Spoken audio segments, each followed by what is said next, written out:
السلام عليكم ورحمة الله وبركاته. أهلا بكم في قناة العشاب الصغير محل الشيخ العطارين. النهاردة هنعمل تتبيلة بسيطة يعني مطلوبة في الشارع، مفيش حد بيعدي عليها في الشارع ما بيلاقيهاش، بيلاقيها عند كل الجزارين، وهي بهارات الحواوشي.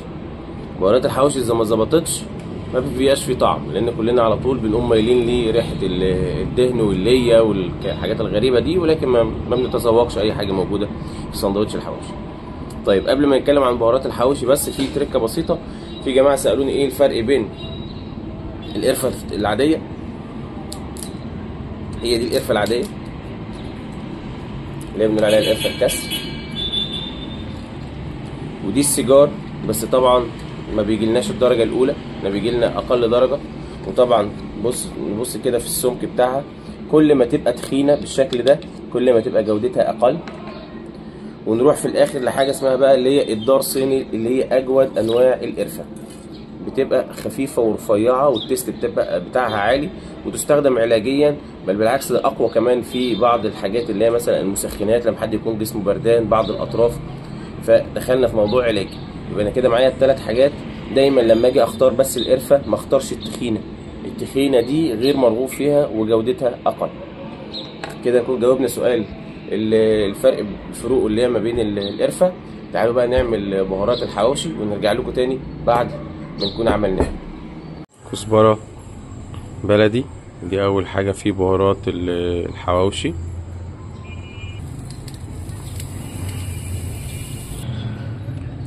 زنجبيل صيني،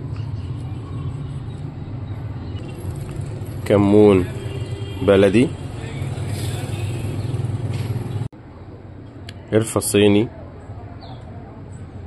اللي هي الكسر والسيجار. هنا هنحط الاتنين عشان كل قرفة من دول هتبقى ليها مهمة، واحدة للريحة وواحدة عشان تشيل الزفارة.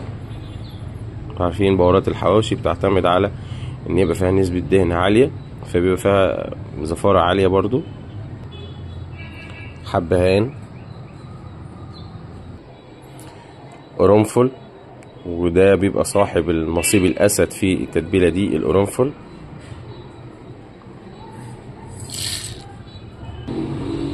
شطة قرون حرة، واعتقد حواوشي بدون شطة مالوش لازمة. خلنجان عقربي، بلاش الشرايح، ملوش اي ريحة ولا طعم، هو موفر في الفلوس فقط. فلفل اسود،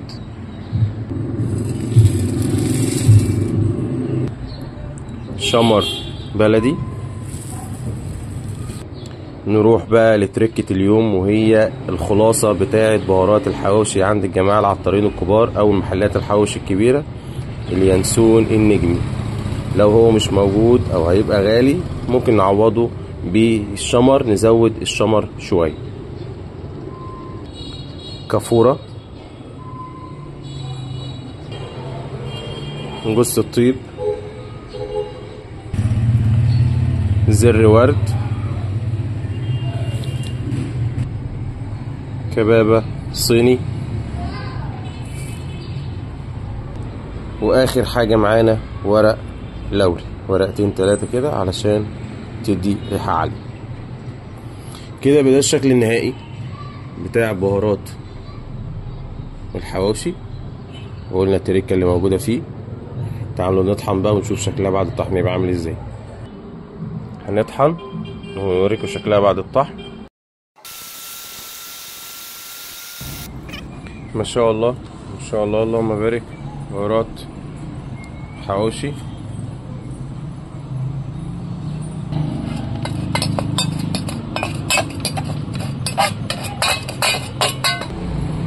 شاء الله ان شاء الله. ورجعنا لكم مره تانية بعد ما عملنا بهارات الحواوشي. يا رب تنال اعجابكم. اللي ان شاء الله تعالى متاح منها كميات، متاح شحن لاي مكان في الجمهوريه. الناس اللي يعني محتاجه مننا شغل بس المسافه بعيده، عشان احنا في المنصوره والمسافه بعيده، فمفيش مشاكل، الشحن لحسابنا من غير اي حاجه خالص. اللي محتاج بهارات ميكس موجود منها كل الانواع لست البيت، موجود منها العبوات كامله، البهارات كامله موجوده. ولو حد محتاج اي حاجه يقدر يسيبها لنا في الكومنتات. اشوفكم على خير في تتبيله جديده من بهارات العشاب الصغير. والسلام عليكم ورحمة الله وبركاته.